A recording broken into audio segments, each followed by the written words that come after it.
गरीबी भी कैसन कैसन दिन दिखावा था। काश आज हमरा लगे पैसा रही तो राजी एक मंडप सुना ना रही। वो आज ही के दिन कहीं ना कहीं से ब्याह खोज के अपन बहन सन के ब्याह करा देता।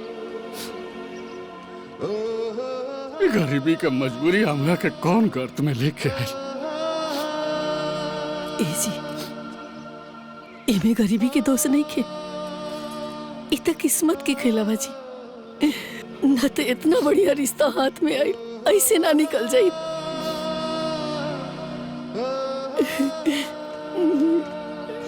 भैया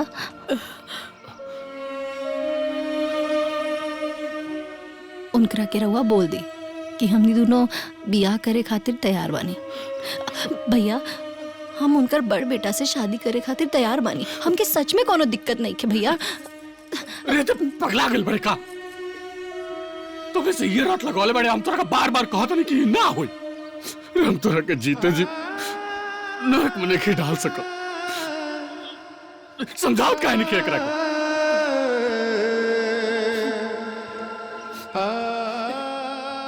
भैया बबीता एकदम ठीक कहत बाड़ी। हमनी दोनों ये फैसला बहुत सोच समझ के लेनी है। भैया आप बात करी, हमनी के ब्याह कल जाए। बात करी ना भैया। सुनी ना रउआ, हमरा तो सब बहुत गड़बड़ लग रहा बा। लेकिन अगर बबनी लोग कह रहा बानी वह सब तैयार बानी तो सही है हुई। और देखी ना समय के मांग भी तय है ना बा। तरुआ भगवान के नाम लेके एक बार समधी जी के फोन कर ली। लगाई ना फोनवा के।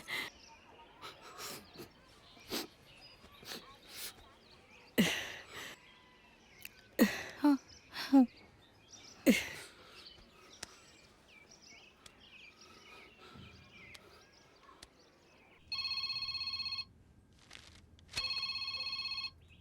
समधी जी। हेलो समधी जी, राम राम जी। राम राम। कहत रहनी कि और बड़ बेटा से हम पवित्रवा के ब्याह करे खातिर तैयार बानी। रुआ अपन दोनों बेटन के बारात लेके आ जाए। एक मंडप में दोनों जन का ब्याह हो जाए। अरे तब बहुते शुभ सूचना दे रहे बड़ा। एक काम करा, आप तैयारी करा। हम खूब धूमधाम से बारात लेके आई दोनों लेकिन की। प्रणाम। अच्छा राम राम।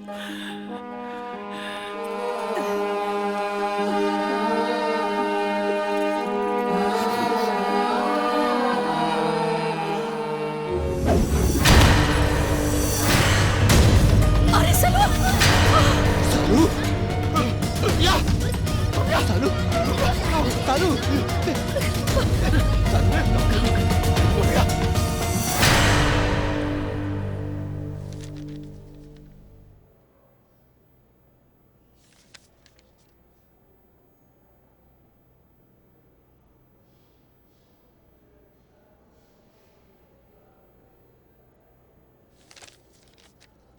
डॉक्टर साहब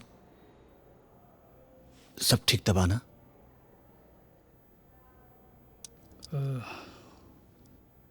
देखिए आपके बच्ची के दिल में छेद। दिल में छेद? डॉक्टर साहब ये कैसे हो गया?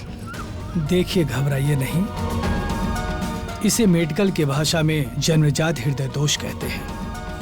जब दिल के विकास के दौरान दिल की दीवारें पूरी तरह से बंद नहीं होती हैं, जिससे खून के प्रवाह में समस्या आती है, तो ये सब प्रॉब्लम आती है। लेकिन आप लोग घबराइए मत, दवाइयाँ चलेंगी और ठीक हो जाएगा। लेकिन दवाइयाँ थोड़ी सी महंगी पड़ेंगी और पैसे भी लगेंगे। डॉक्टर साहब हमारे बच्चे के जान बचा ले, ओकरा ठीक कर दे। पैसा की चिंता मत करें। ठीक है, मैं कुछ दवाइयाँ लिख देता हूँ। समय समय पे बच्ची को दवा देते रहिएगा और हर हफ्ते आके उसको चेकअप कराना पड़ेगा। अगर दवा से आराम नहीं हुआ तो ऑपरेशन करना पड़ेगा। ठीक। अरे दीदी पतोहिया देखो करबू कि सब बैठले रही। हाँ देखा दी। हाँ दिखावा तनी रुकी। हाय देखी ये हमार बड़की पतोहू। दीदी राउर बड़की पतो बड़ी सुंदर बाड़ी, केहू की नजर ना लगे। हमार छुटकी पतोहू। अरे इहो बड़ा सुंदर बिया। हाँ दोनों सुंदर बाड़ी सन। दीदी राउर दोनों पतो होता एक से बढ़ के एक बाड़ी। काटे बरावे लायक नहीं, पूरा घर उजियार करके रखी है। हाँ चाची तहार दोनों पतो हो तो बहुते सुंदर बाड़ी। पूरे गांव में ई दोनों से सुंदर भौजाई तो क्या हुए के ना बा। एक काम भइल दे रहनी पर दुरुस्त आईनी। और सबसे अच्छी बात ई बा कि दोनों सगी बहिन बाटिन। आपस में भेदभाव के कोनो बात ना रही और ना आटेदारी पटेदारी के बात रही। दोनों मिलजुल के रही हैं। आपके तो किस्मतें खुल गए। हाँ दीदी ये तो बात बा। आप लोगन के आशीर्वाद से हमार दोनों पतोहू बहुत अच्छा मिलल बाड़ी। कहो दीदी सुनले बानी कि जौन बड़ बहिन बानी उ देवरान बन गइल बानी और जे छोट बड़ी उ जेठान बन गइली। यानी ये छोट होके जेठानी रही हैं और वो बड़ होके देवरानी बन के रही हैं।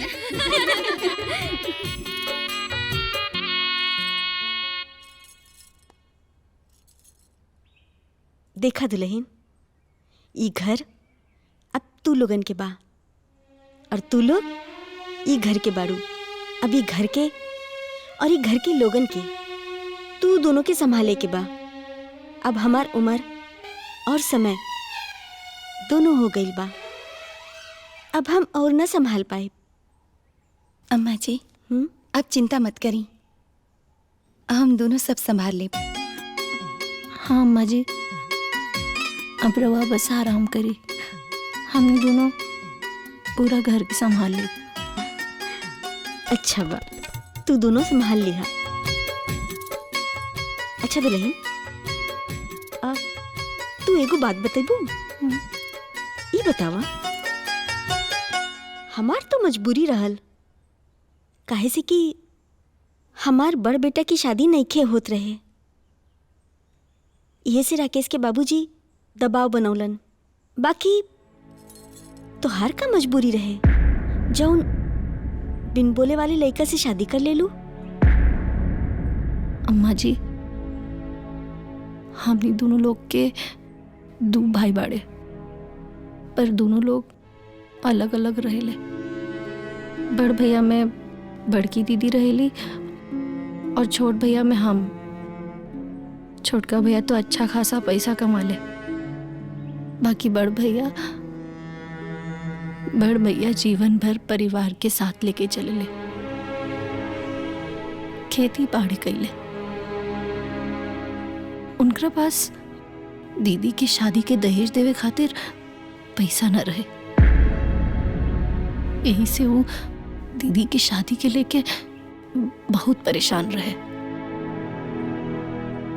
फिर कोनो तरीका से ये रिश्ता तय हो गई।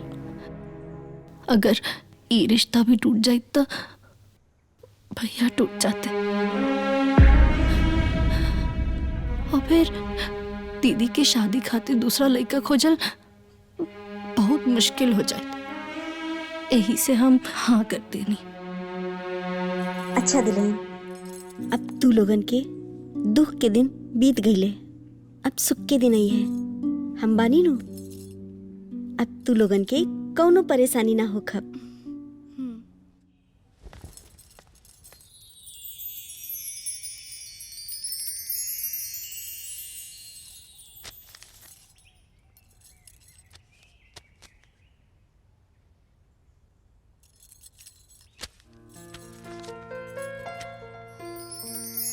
डियर बबीता, मुझे तो विश्वास ही नहीं हो रहा है कि मेरी शादी हो गई है, क्योंकि मेरी शादी करने के लिए कोई तैयार ही नहीं हो रहा था।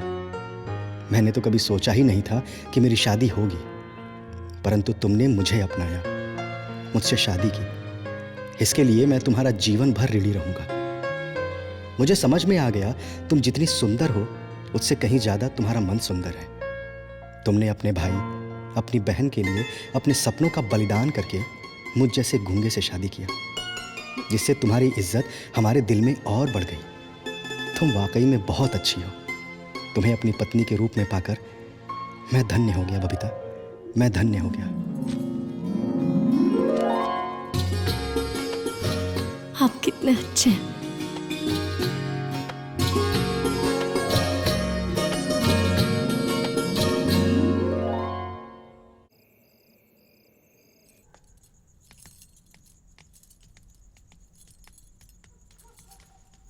अरे बेटा एक दा कितना खाई हम हैं? तू लोग ना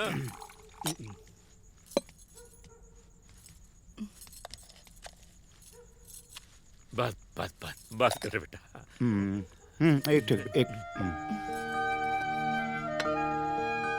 एक बात कही। हाँ बोली। बहू हमार न दुनो बहुत गुणी हैं।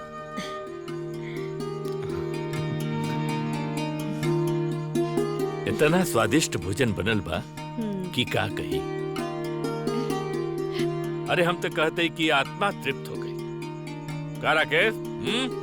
हाँ बाबूजी, बहुत स्वादिष्ट खाना बनल है। का भैया?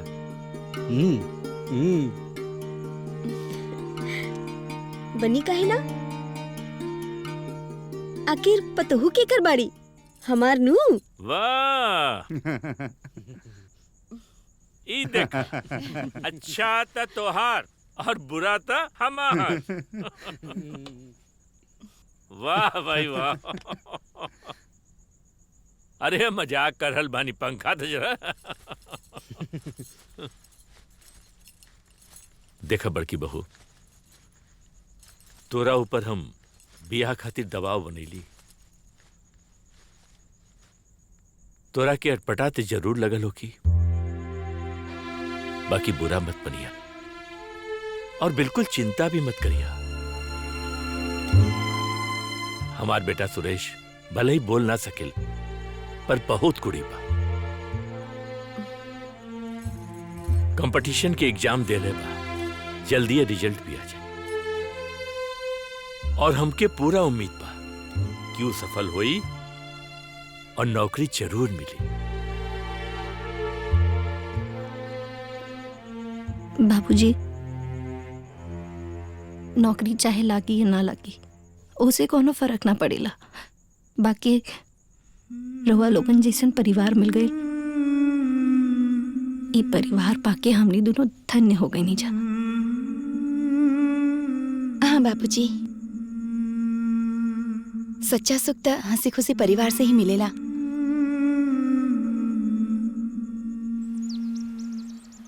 सविता, तू जानत हो ना भैया बोल ना पावे ने, तो तू भाभी का ख्याल रखिया। उनकी कोनो भी जरूरत हुई ना तो हमके बता दिया, हम ला के दे दे और तू ले जाके उनके दे दिया। चिंता मत करिए आप, आपके भाभी वो हमारी छोट बहन बाटी। आपसे ज्यादा चिंता हम क्यों उनकर बाटे। और हाँ, रही बात भैया की, तो वो आपसे भी ज्यादा तेज बाटे। वो खाली बोल ना पावेले, बाकी सब कुछ समझ सकेले। वो लोग लिख के बात करेले। लिख के बात करेले। ये तो बहुत अच्छी बात है। हाउ बैक वाला। हाँ।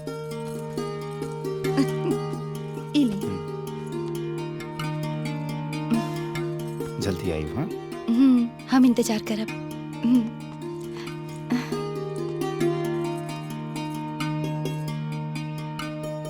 ये दोनों भाई में कितना प्यार बाटे। काश हमार भाई भी ऐसा ही एक दूसरे के ख्याल रखता है। अरे दीदी, ए दीदी, ई का करल बाड़ू? ला छोड़ा, हम कर देता ना। तू छोड़, हम काम कर ले, तू रहे दो। काहे? हम बानी ना दीदी, तू बड़ बाड़ू। ई सब कइल अच्छा थोड़ी ना लागेला दीदी, हम करता नहीं। ला बड़ बाड़ू? बड़ हम ना, तू बाड़ू। तू हमार जेठानी बाड़ू, हम तो हर दीदी ना। तू हमार दीदी बाड़ू और तू हमरा से बड़ बाड़ू। अब तू ही बतावा, हम बड़कवा से काम करवाई तो लोग का कहीं? तू कब से लोगन के बात सुने लगलू? हाँ, और हम देखा तानी तू एजा आकर बदल गईलू। हाँ, ला हम करब, चल। ना ना, रहे। अरे दीदी, तू छोड़ दी, हम कर ले। अरे अरे रहे, का करतारू तू लोग? अम्मा जी, रवा बिल्कुल सही समय पे आई नहीं है। देखी ना, दीदी हमरा के चिढ़ा रहल बाड़ी। कहा तारी कि तू जेठान हो और यही से तू काम ना कर सकेलू। बात तो सही कहा तारी। बुझ गईलू, हम अपन जेठान से काम ना करवाई, हम सब काम कर ले। अच्छा तो हम जेठान बानी ना? ठीक बा दीदी, अब हम जेठान बन के दिखाए। बाबूजी, बाबूजी, अरे का हो गलो? घुस भाऊजी, सविता। अरे भाई क्या? मुंह मीठा करो। अरे क्या बात है भाई, कौन है खुशी का मिठाई हो? बाबूजी पहले मुंह मीठा करी, अब सब पता चल जाई। अरे का बात भइल बा? तोहार प्रमोशन भइल बा का? अरे नहीं माई, तू मीठा खा, अब सब बताई। भाऊजी हैला तू खा, अरे पूरा खा ला। सविता हैला तू खा ना। अच्छा भाई, अब तो सब लोग मिठाई खा लेलन, अब तो बता दे क्या खुशी का बात हो? बाबूजी ये खुशी के बाद भैया क्या? बताइए। हाँ।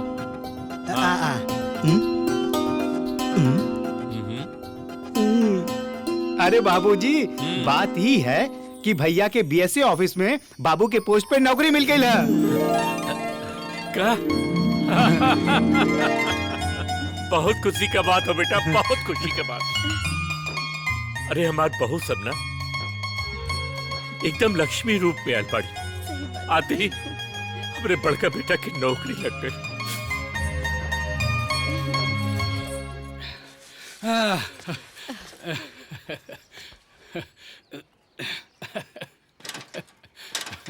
का बात बाजी, रउआ बड़ा खुश लागता नी? अरे खुशी के बात बात खुश ना हो खब। ऐसा खुशी के बात बाकी पूछा जिन हमनी को बबीतवा के जीवन संवार गइल। अरे तो अपने अकेले खुश हो कब कि हमरो के बताए कि खुशी का बा? अरे समधी जी के फोन आए रहो। हाँ? पाहुन के भी नौकरी लाग गई। का? हाँ। सही कहता रउआ। दी बाबा के आशीर्वाद से हमरा ननद लोग के जीवन संवर गई। हाँ। जितने इजा कष्ट सहले रहे लोग जी, उतने सुखी घर में चल गए। हाँ। ए जी रउआ जाके लड्डू लेके आई, डी बाबा के भोग लगा दे जी, अब पूरे गांव में बंटवा दे। हाँ, हम जाके मिठाई लेके आओ तनी, तू भोग भी लगा दिया, गांव भर बंटवा भी। हाँ, हाय जौन आटा पिसवा के लेल बने उतार दी। बुआ जी, ए छुटको, अरे बड़ा खुशी के बात बा। पता बा रुआ सबके, छोटका पाहुन के ना नौकरी लागिल बा। अरे तो खुशी के बाद बा तो रउआ सब खुशी मनाई।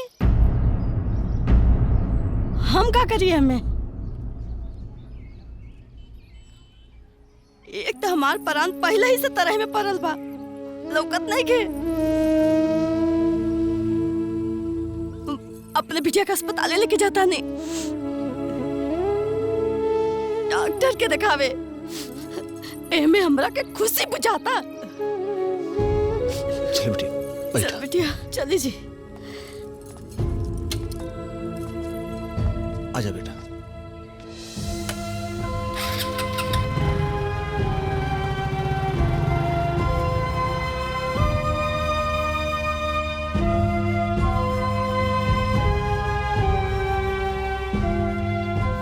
ए जी ठीक है कहत रही लिया, ऐसा करे रुआ की थोड़ा ही सा मिठाई ले आए, घर ही में भोग लगा दे जी, गांव में ना बटाई। देखा भैया, एक एक कहल जाला नसीब, कब केकर भाग बदल जाए केहू नहीं जानत। देखा अजैया के दोनों बहनी के कैसे भाग बदल गई। उनकर बड़का दामाद गूंगा रहले हैं, सरकारी नौकरी लग गई। ये देखा भैया, ये सब ऊपर वाले के खेल बा। ये तो बात है। जेके जनावे के रहेला वो तो अगर मट्टियों छू देला तो सोना बन जाला, आ जेके नकारा गवार सब समझ के बियाह कैले बा वो तो हीरा निकल गइल बा। अच्छा भइल भैया, नैहर में छोट भौजाई और भाई के चलते दोनों बहन बड़ा दुख उठौले बाड़ी सा, और ससुरा में जाके खुश तो बाड़ी सा। देख केहू कुछ हो कहे, केहू केहू के नसीब ना ले ली। सही कहा। नैहर में तकलीफ से रहत रहली सब, चला अब तो सुख शांति से बाड़ी सा। सही बात। हाँ सही बात। हाँ और देख बनल की ना अरे बनल, बनल की ना बन गई।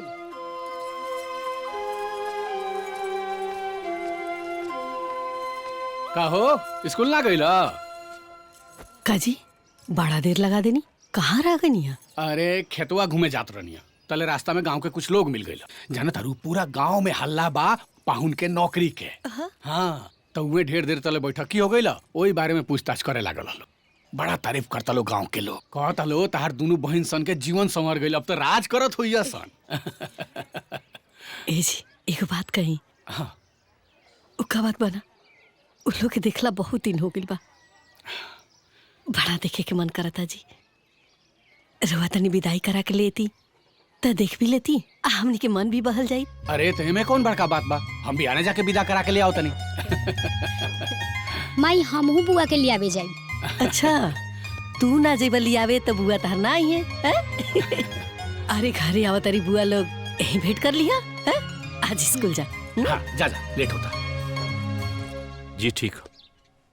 आप ना हमन के ऊपर जौन एहसान कर ले बारी ना, हम जिंदगी भर वो एहसान भुला न पाए। अरे हमारी घर बसा दे ले, हमार घर गुलजार कर दे ले, दुद्दू को लक्ष्मी जैसन पतोहो आ गेली घरे में, हमन तो धन्य हो गई नहीं। अरे ना समझी जी, एहसान हमनी के ना रउआ कैले बानी हमनी। अरे ना ना तो आज के युग में रउआ जैसन देवता तुल्य के घरे रिश्ता कैल हमरा बस के बात ना रहे। हमनी के तो बहन के भाग्य बन गए। देखी समधी जी, खाटे में तो केहू न बा, अब राउर जैसन घर बार चाहत रहले ऊ मिल गई। हमरा जैसन सुंदर सुशील और संस्कारी बहू चाहत रहली ऊ हमरा के मिल गई। अब दोनों परिवार तो सुखी हो गई। बाकी सब तो ठीक बा, बस बात एक गो तकलीफ बा हमरा के। समधी जी हमरा से कोनो अगर गलती भइल हो के तब क्षमा कर दे। अरे ना ना कैसन बात कर। अरे ना ना राउर कोनो गलती नहीं खे। फिर रउआ तकलीफ का बा? अब बात तो ई बा कि दोनों अब सगी बहन बाड़ी, अब दोनों साथे आई हैं और साथे नहीं हर जाई हैं। अभी बुढ़ापा में रोटी तो हमरा के बनाए के पड़ी ना। रउआ तो डरवाइए देले रनिया। बाकी रउआ चिंता मत करी, राउर तकलीफ हम समझत तानी। समझी जी बस 2 दिन के बाद 2 दिन बाद हम लोग को वापस। अरे ना ना ना अरे ना ना कोनो बात नहीं खे, मजाक करत रहनी। राउर के जितना दिन चाहे उतना दिन रखी, हमरा के कोनो तकलीफ नहीं खे। अरे बुलावा वो लोगन के। हाँ। अरे आवा तनी जल्दी आवा। अरे वो दोनों कहाँ बड़ी? आवता नहीं माई।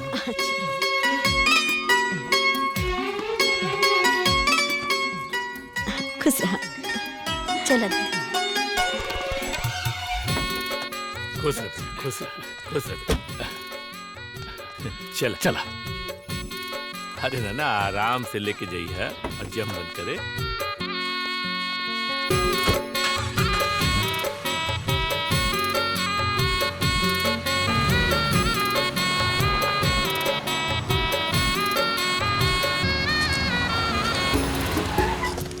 माई बुआ आ गईली। अरे बुची नाना रुकी जा, हम आवत नहीं पानी लेके। ए ढोलू उतर उतर। अच्छा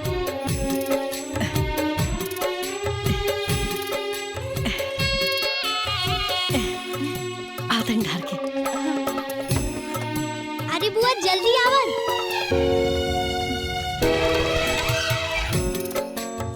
खुश रहो। इला घर में ले जा जा। ए दीदी बबीता सविता आइल बनी। अरे हाँ कितना सुंदर लागत बाड़ी। हाँ बहुत बड़वार घर के पतो है। यही के कहल जाला किस्मत, कहाँ रहली कहाँ पहुँच गईली। हाँ बहिनी, भगवान सबके घर के बिटिया के ऐसे ही किस्मत बना के भेजस। देखा सब ठीक हो गई।